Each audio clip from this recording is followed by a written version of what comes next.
We have VirtualBox installed over here on my Windows 11 PC. It's a fresh install. Now, if you haven't installed VirtualBox already, you can check out this video and I'll walk you through the steps. What we're going to be doing is we're going to be installing Kali Linux on VirtualBox on a Windows 11 PC. And here is the website. It's kali.org. We're going to click on the download button right over here. We have quite a few options over here on what to download. We're going to be selecting the virtual machine option. And right over here, we have VirtualBox. If you're looking to install it on VMware, I've already done that. And I have this video right over here to walk you through the steps.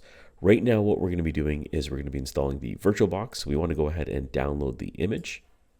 The size of the file is 3.5 gigs. We're going to go ahead and let that download. It might take a little bit of time. Okay, so it's done downloading and I'm just going to go ahead and open that up. And we have a file folder in here that's compressed.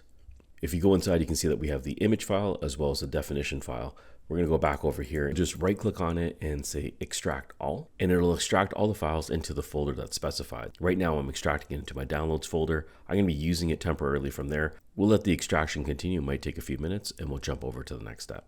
Okay, so the file is now extracted. We're gonna go ahead and just minimize everything. And we're gonna go into our VirtualBox Manager. And now we're gonna click on Open. And we're in the Downloads folder. I'm just gonna go inside here. And then we have our vbox file right over here. So we're gonna go ahead and select that. We're gonna open it up. And it has all the settings already pre-selected in here that's defined in that file, like memory and processors. If you do want to change any of these settings, you can select the virtual machine over here and then click on Settings. And if you want to change the amount of memory that's allocated, right now it's at 2. You want to beef it up a little bit, say you want to have 6 or maybe 8. You can go ahead and do that. You can also just scroll down here and change any of the other settings, and then you can click on OK. The default settings are designed to make sure it runs properly. If you want to increase them, you can go ahead and do that. Once you're satisfied with all the settings, just make sure it's selected, and then you can go ahead and click on Start. And what this is going to do is it's going to boot up the virtual machine for Kali Linux.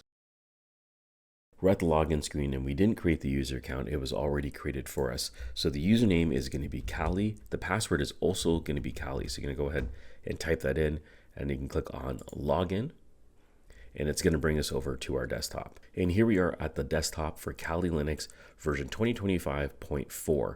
If you want to go ahead and go over to this menu, you have a bunch of preloaded applications that you can go ahead and already start using. If you want this to take over your entire desktop, you can go over to View and then go into full screen mode and then click on Switch, and it'll take over your entire screen. So that's how you install Kali Linux in VirtualBox on a Windows 11 PC. Hope you found this video useful. If you did, please smash the like button. Thank you for watching. Catch you on the next one.